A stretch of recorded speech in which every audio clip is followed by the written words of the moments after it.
படம் எப்படி ப்ரோ இருக்கு? படம் உண்மையாக சொல்லணுன்னா தரமாக இருக்குது, வேறு லெவலில் இருக்குது. நான் எதிர்பார்த்தது என்னென்னா பகவந்த் கேசரி மாதிரி தான் இருக்கும் அப்படின்னு நினச்சி வந்தேன். பார்த்தா 30% கேசரி, மீதி 70% பக்கா ஹெச்னோ தளபதி படம். சூப்பராக இருக்குது பிரதர். ஹானஸ்ட்டாக சொல்லணுன்னா எல்லாருக்குமான படம். நீங்கள் ரஜினி சார் ஃபேனாக இருங்க, அஜித் சார் ஃபேனாக இருங்க, எந்த ஃபேனாக இருங்க, நீங்கள் டிஎம்கேவாக கூட இருங்க, யாராக வேணா இருங்க, எல்லாருக்குமான ஒரு கம்ப்ளீட் பேக்கேஜாக இந்த படம் இருக்கும். ஸ்டார்ட் ஆகும்போது ஒரு ஹெச் வினோத் படம் மாதிரி இருக்கும், திடீர்னு ஒரு கேஜிஎஃப் மாதிரி இருக்குது, திடீர்னு பார்த்தோம்னா ஹரி சார் படம், முருகதாஸ் சார் படம், லாஸ்ட்டில் சங்கர் சாரோட சிட்டி, அது மாதிரி ஒரு டிஃப்ரெண்ட்டாக எல்லாமே இந்த படத்தில் இருக்குது. உண்மையாக வந்து இந்த படத்துக்கு சொல்லியிருக்கணும், எது டான்ஸ் வேணுமா டான்ஸ் இருக்குது, பாட்டு வேணுமா பாட்டு இருக்குதுன்னு இந்த படத்துக்கு சொல்லியிருக்கணும். ஃபைட்டு வேணுமா எல்லாமே சூப்பராக இருக்குது, தரமாக இருக்குது. சிறப்பான ஒரு சம்பவம் பண்ணியிருக்காரு. எம்ஜிஆர் பேசுகிற மாதிரி ஒரு ரெஃபரன்ஸு, சாட்டை எடுத்து அடிக்கிற சீனு. அப்புறம் பிரகாஷ் ராஜுக்கும் விஜய் சாருக்கும் பார்த்தோம்னா ஒரு நல்ல ஒரு கில்லிக்கு அப்புறம் பாய் ப்ரோ பிரகாஷ் ராஜுக்கும் விஜய் சாருக்கும் கில்லிக்கு அப்புறம் ஒரு விஜய் சாருக்கும் கில்லிக்கு அப்புறம் ஒரு சூப்பரான ஒரு வில்லன் ஹீரோ காம்போ செம்மையாக செட் ஆகிருக்கு. பாபி தியோல் சார் பிரசாந்த் நீல் படத்தில் வர வில்லன் மாதிரி மிரட்டுறாரு. பிரியாமணி மேடம் வராங்க. குறிப்பாக யூடியூபர் மதன் கௌரி பற்றி எத்தனை பேர் பேசுனாங்கன்னு தெரியல. ஜனநாயகன் படத்தில் வேறு லெவலில் ஒரு சம்பவம் பண்ணியிருக்கிறாரு. எனக்கு தெரிஞ்ச ஒரு சூப்பர் கேரக்டர் அவருக்கு. படத்தில் நிறைய இடத்துல வராரு, ஒரு 4-5 இடத்துல வராரு. சின்ன ரோலாக இருந்தாலும் பரவாயில்ல, அவர் ஒரு தளபதி ஃபேனு. ஸோ மதன் கௌரி அண்ணனை ஒரு சாதாரண ஒரு மொபைல் கேமராவில் லோ குவாலிட்டியில் ஆரம்பித்த ஒரு மதன் கௌரி அண்ணன் ஒரு டியூப் லைட் வச்சு வீடியோ போட்டுட்டு இருந்த அண்ணன் இன்றைக்கி ஜனநாயகன் படத்தில் வந்து பார்க்கும்போது ஒட்டுமொத்த சின்ன யூடியூபர்லேருந்து பெரிய யூடியூபர் எல்லாருக்குமே ஒரு இன்ஸ்பிரேஷனாக தான் வந்து இருக்கார், அப்பவும் சரி இப்போவும் சரி. ஸோ மதன் கௌரி அண்ணனை இந்த படத்தில் நான் பார்த்தது எனக்கு ரொம்ப சந்தோஷம். அவரோட ரோல் செம்மையாக இருந்துச்சு. இந்த ரொபோட்டிக்ஸ் ஃபைட்லாம் எப்படின்னா எந்த அளவுக்கு நான் பண்ணியிருக்கேன், நல்லா இருந்ததுங்க. இந்த ரொபோட்டிக்ஸ் ஃபைட்டு உண்மையாக சொல்கிறேன், இந்த படத்தை 3Dயில் விட்டுருந்தா குழந்தைங்க இந்நேரம் வந்து உள்ளே புகுந்து அள்ளிட்டுருக்கோம். ஆனால் என்னென்னா கொஞ்சம் வைலன்ஸ் காட்சி இருக்குது. ஆனால் தாராளமாக நீங்கள் படத்தை பார்க்கலாம். ஆனால் பெண்களுக்கு மெசேஜ் சொல்ல வரேன்னு சொல்லியிருக்காங்க. இப்போ ஏ சர்டிஃபிகேட் கொடுக்கும்போது அது பாதிக்கப்படுதா அவங்களுக்கு தெரியாமல் போகிறது? இல்லை பெண்கள் மேட்டர் இல்லை. இப்போ 18 வயசு கீழே இருக்கிற பசங்க தான். ஆனால் இந்த 18 வயசு கீழே இருக்கிற பெண் பிள்ளைகளுக்கும் இந்த படத்தை வந்து போட்டு காட்டணும். அவ்வளோ நல்ல ஒரு மெசேஜ் இருக்குது, அருமையான மெசேஜ், சூப்பர் மெசேஜ் இருக்கான படத்தில். ஹெச்வினோ டச் இருக்குது.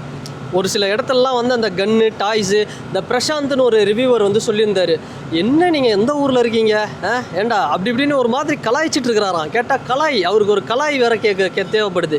என்ன பிரசாந்த் அண்ணே நீங்கள் கலாய்க்கிறதுக்கு படத்தில் என்ன கேவலமாக இருக்குது? தெளிவாக சொல்லிட்டார். துணிவு படம் எடுக்கும் போதே சொல்லிட்டார், ஜென்ரலாக போகும்போது எவனா பேங்குக்குள்ளே போனால் உடனே சுட்டுருவாங்க அப்படின்னு. அப்படி தான் இந்த படமும் ஒரு கற்பனையாக கமர்ஷியல் படத்தில் வந்து லாஜிக் பார்த்துட்டு இருக்கிறேன், வெக்கமாக இல்லை உங்களுக்குலாம் அப்படின்னு தான் எனக்கு கேட்கணும்னு தோணுது. நான் உங்களை சொல்ல, பிரசாந்த் ரிவ்யூவரும் ப்ளூ சட்டை இந்த மாதிரி ஆட்களை நான் சொல்கிறேன். அதனால் கமர்ஷியல் மாஸ் மசாலா ஆக்ஷன் படம், இதில் போய் நீ லாஜிக் வேணும்னா என்னால் என்னத்தை சொல்கிறது? வந்து பாரு, வேறு லெவலில் இருக்குது படம். அனிருத்தோட பங்களிப்பு எப்படின்னா இருக்குது? சூப்பராக இருக்குது, செம்மையாக இருக்குது. அந்த தளபதி அந்த பிஜிஎம் மாட்டோம். அங்கங்கே ராவண மாவண்டா ஜெயிலர் ட்ரில்லு மாதிரி போட்டு மாவனை அடிச்சு தூக்கிட்டாரு. சத்தியமாக இன்னொரு வாட்டி பார்க்கணும் போல இருக்குங்க. இல்லை என்ன சொல்கிறாங்கன்னா ராவண மாவண்டவே ரிப்பீட்டடாக வந்துருக்குன்னு சொல்லிட்டு அது சொல்கிறாங்க. அதை எப்படி பார்க்குறீங்க? ராவண மாவண்டா ரிப்பீட்டடாக வரும், டக்குன்னு தளபதி அந்த அது போட்டுருவாங்க, ஒரு பேரே வரலாறு, அந்த பிஜிஎம் அடிச்சிருவாங்க. ரெண்டுத்தையும் மாற்றி அடித்து சூப்பராக பண்ணிட்டாங்க. இப்போ நான் கேட்குற ஜெயிலரில் எத்தனை பிஜிஎம்மு? ஒரே பிஜிஎம் தான். அதுதான் வந்து அப்படியே ரொட்டீனாக படம் ஃபுல்லாக வந்துட்டுருக்கு. அந்த மாதிரி தான் இதுலேயும் வருது. நீங்கள் அதை தாண்டி கேரக்டர்ஸ்லாம் சூப்பராக இருக்குங்க, வில்லனிசம் செம்மையாக இருக்கும், படத்தில் கண்டென்ட் இருக்குது. அப்புறம் புஷி ஆனந்த் சார் வந்து வருவார், அவரோட என்ட்ரியை சிவராஜ்குமார் ஜெயிலரில் வரா மாதிரி இருக்கும், அவ்வளோ நல்லாயிருக்கும், சூப்பராக இருக்குது, தரமாக இருக்குது. ஃபேமிலியோடு வந்து பாருங்கன்னு தான் நான் சொல்லுவேன். என்னோடய ரெக்கமெண்டேஷன்னா ஃபேமிலியோடு வாங்க. ஒரு சில வருத்தம் இருக்குது, இந்த படத்தை கொஞ்சம் நெக்ஸ்ட் வீக் தள்ளி பண்ணியிருக்கலாமோ, ஏன்னா நீட்டு ப்ரொட்டஸ்ட்லாம் போகுது. ஆனால் யாரும் கலந்துக்காமலாம் இல்லை. டிவிகே கட்சிக்கார பசங்கள்லாம் லயோலா காலேஜ் அது இதுன்னு நீங்கள் போய் பாருங்கள், நீட்டோட ப்ரொட்டஸ்ட்டில் கலந்துக்கிட்டு தான் இருக்காங்க. இதை மீடியா காட்ட மாட்டேங்குது. மீடியா என்ன காட்டுதுன்னா, இந்த ஜனநாயகன் படத்துக்கு பாருங்கள், இவங்க டிக்கெட் எடுக்க போகிறாங்க, இவங்க இந்த ஜனநாயகன் படத்தில் பிஸியாக இருக்கிறாங்க அப்படின்னு மோசமாக விஜய் சாரோடைய ஃபாலோவர்ஸ் மேலே ஒரு தப்பான நெகட்டிவ் அஜெண்டா வைக்கிறாங்க. ஆனால் உண்மையை சொல்லணும்னா எல்லாமே இந்த படம் நீட்டுக்காக வந்து போராடி தான் இருக்கிறாங்க டிவிகே சப்போர்ட்டர்ஸு. இன்னொரு பக்கம் படம் கண்டிப்பாக 1000 கோடி அடிக்கும். நீங்கள் வேணால் பாருங்கள், 1000 கோடிக்கு கேப்பபலாக இந்த படம்னா கண்டிப்பாக இருக்குது. ஸோ இது வந்து ஒரு பெரிய டார்கெட் செட் பண்ணும் ஜெயிலர் 2க்கு. நீங்கள் வெயிட் பண்ணி பாருங்கள், சூப்பர் படங்க. ஒரு நல்ல ஒரு கமர்ஷியல் நல்ல சூப்பர் படம். மமிதா பைஜு எப்படின்னா பண்ணியிருக்காங்க? மமிதா பைஜுவோடைய நடிப்பு அருமையாக இருக்குது. குழந்தையிலேருந்து சரி வருது, ஜிவிஎம் வராரு, அவரோட நடிப்பு சரி. மமிதா வந்து இந்த படத்தில் ஒரு ஷோ ஸ்டீலர் தான், அப்படி தான் வந்து சொல்லணும். அதே மாதிரி மமிதா மட்டும் இல்லை, பூஜா ஹெக்டே கொஞ்ச நேரம் வந்தாலும் நல்லா இருக்காங்க, நல்லா நடிச்சிருக்காங்க. முக்கியமாக அந்த மோனிஷா பிளஸ்ஸின்னு இந்த மமிதாக்கும் பூஜா இவங்க 2 பேர் கூட ட்ராவல் பண்ணுறாங்க. இந்த இன்ஸ்டாலலாம் வருவாங்க, குக்கு வித்து கோமாளி புகழ் மோனிஷா பிளஸ்ஸி. அவங்க வந்து நல்லா நடிச்சிருக்காங்க. அவங்களோட ரோலும் வந்து சூப்பராக இருக்குது. என்னென்னா இன்னும் நிறைய காமெடியன்ஸை போட்டிருக்கலாமோ, யோகி பாபு இந்த மாதிரி ஆட்கள் எல்லாம் நிறைய. ஏன்னா கடைசி படம்ல விஜய் சார் படம்னால காமெடி தானே. ஒரு யோகி பாபு, நிறைய ஒரு டாக்டர் நெல்சன் சார் படம் மாதிரி நிறைய காமெடியன்ஸை போட்டு, ஒட்ட ராஜேந்திரா அப்படிலாம் போட்டு அவரோட படத்திலலாம் வந்து நிறைய காமெடியன்ஸ் எல்லாம் உள்ளே தூக்கி போட்டுருக்கலாம்.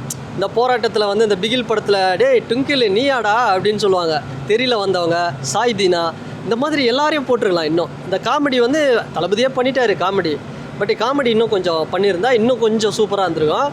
ஓவராலாக நல்ல படங்க, நீங்கள் குரலாக சொல்ல முடியாது. எனக்கு தெரிஞ்சு இந்த படம் திமுக காரங்களுக்கு தான் பிடிக்காது, மீதி எல்லாருக்கும் பிடிக்கும். அந்த செடி வேர்க்கடலை செடி பிடுங்குற சீனெல்லாம் வந்து வச்சு செஞ்சு விட்டாரு. ஓஜி காம்போ எப்படின்னா இருந்துச்சு, பிரகாஷ் ராஜும் விஜய் சாரும் ஸ்க்ரீனில் பார்க்கறது எப்படி இருந்துச்சு? செம்மையாக இருந்தது. கில்லி 2 அப்படி தான் இருந்தது என்ன கேட்டால். பிரகாஷ் ராஜ் சார் திகட்டுங்க இந்த மாதிரி ஸ்டோரிலாம். இது மாதிரிலாம் நம்ம தெலுங்கு தமிழ் சினிமாவில் நிறைய பார்த்துட்டோம். இந்த படத்தில் இந்த ஸ்டோரி திகட்டலை. அவ்வளோ அரசியல், எச் வினோத்னாலே வந்து அந்த அரசியல் ஆழமாக சொல்லுவார். இன்றைக்கி அப்படி தான் இருந்தாங்க. அந்த படத்தில் வர மாவட்ட செயலாளர் மாதிரி தான் இருந்தாங்க. இன்றைக்கி நீங்கள் பாருங்கள், எவ்வளோ பேர் இன்றைக்கி மைக் எடுத்து பேசுகிறாங்க பெண்கள். இந்த தைரியத்தை கொடுத்தது யார்? இதுக்கு முன்னாடி கடந்த 5 வருஷம் முன்னாடிலாம் யாரும் கிடையாது. இன்றைக்கி எல்லாருமே பேசுகிறாங்க மைக் எடுத்து. அந்த தைரியத்தை கொடுத்தவர் வந்து மாண்புமிகு முதலமைச்சர் ஜோசப் விஜய். டைட்டில் கார்டு பார்க்கும்போது எப்படின்னா இருந்துச்சு? சூப்பராக இருக்குது டைட்டில் கார்டு. அது செம்மையாக அந்த எடிட், அது வேறு லெவலில் அந்த எடிட்டு. அதை தாண்டி இன்னொன்று சொல்லணும்னா, மத கலவரத்தை தூண்டுறான் அப்படிலாம் கிடையாது. எல்லாருக்குமான படம். ஜோசப் விஜய் கிடையாது, என் பேர் முகமது ஜோசப் விஜய்ன்றதை ப்ரூவ் பண்ணியிருக்கிறாரு. அசாம், இந்த மாநிலங்களில், வட மாநிலங்கள், மணிப்பூர், பல இடங்களில் நடக்கக்கூடிய அரசியலை ரொம்ப அழகாக காமிச்சிருக்காங்க. மத சமூக நல்லிணக்கத்தை தான் இந்த படம் சொல்லுதே தவிர மத கலவரத்தை இந்த படம் தூண்டவில்லை. சூப்பராக இருக்குது, வேறு லெவலில் இருக்குது. நிறைய பேர் நெகட்டிவிட்டி போட்டுட்ருக்குறாங்க, அதெல்லாம் நம்பாதீங்க, வந்து கண்டிப்பாக பாருங்கள். எனக்கு என்னென்னா இந்த படத்தை வந்து ஒரு லீவு டைமில் ரிலீஸ் பண்ணியிருந்தால் என்ன நல்லா இருந்திருக்குமோன்னு தோணுது. ஒரு ஆகஸ்ட் 15 இல்லை ஒரு பூஜா ஹாலிடேஸு, இந்த சரஸ்வதி பூஜை அதில் ஆயுத பூஜைலாம் சொல்லுவாங்களா, அப்போ ரிலீஸ் பண்ணியிருந்தால் நல்லா இருந்திருக்கும். சம்மர்லேயே ரிலீஸ் பண்ணியிருக்கலாம். சரி, எலெக்ஷன்னால இதுவாயிருச்சு. ஆனால் ஓவராலாக நல்லா இருக்குங்க, செம்மையாக இருக்குது, தரமாக இருக்குது. பாருங்கள், பார்த்தீங்கன்னா கண்டிப்பாக பிடிக்கும். ஹேட்டர்ஸுக்கு கூட இந்த படம் பிடிக்கும்.